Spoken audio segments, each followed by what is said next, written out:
যুক্তরাজ্যের লেবার পার্টির সামনে মুসলিম ভোটারদের আস্থা ফেরানো এখন অন্যতম বড় রাজনৈতিক চ্যালেঞ্জ।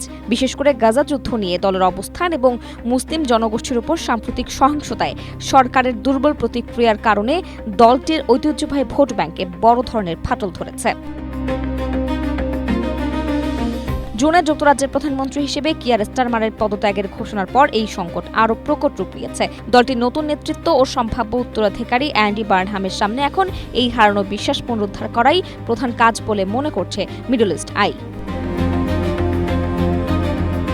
প্রতিবেদনে বলা হয়, কিয়ার স্টারমারের মেয়াদে মুসলিম প্রধান নির্বাচনী এলাকাগুলোতে লেবার পার্টির সমর্থন প্রায় ৮০% থেকে কমে মাত্র ৩৩% নেমে এসেছে। ক্ষুব্ধ মুসলিম ভোটাররা এখন আর কেবল লেবার পার্টির উপর নির্ভরশীল নন। স্ট্রবেরি সুপার ডটেড ও ক্লাসিক ভ্যারিয়েন্ট সেন্সেশন জাগুক শিহরণ।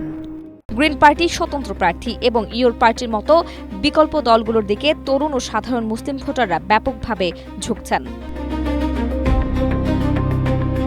যুক্তরাজ্যে মুসলিমদের বিরুদ্ধে অপরাধ ও বিদ্বেষমূলক আক্রমণ বাড়লেও সরকারের পক্ষ থেকে কঠোর পদক্ষেপ বা জাতীয় পর্যায়ে জরুরি কোবরা বৈঠকের অভাব মুসলিম কমিউনিটিকে ব্যথিত করেছে। ব্রিটিশ মুসলিমদের প্রধান দাবিগুলোর মধ্যে রয়েছে ইসরায়েলের ওপর পূর্ণ অস্ত্র নিষেধাজ্ঞা আরোপ এবং ফিলিস্তিনের অবরুদ্ধ পশ্চিম তীরের অবৈধ বসতি থেকে পণ্য আমদানি নিষিদ্ধ করা। এই বিষয়ে নতুন নেতৃত্বকে স্পষ্ট দৃশ্যমান অবস্থান নিতে হবে।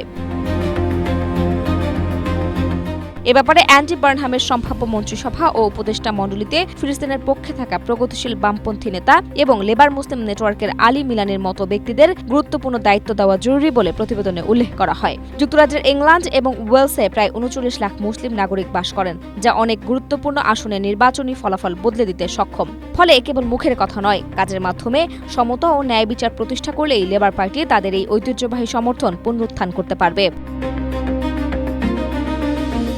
আফরোজা দিবা, এশিয়া পোস্ট।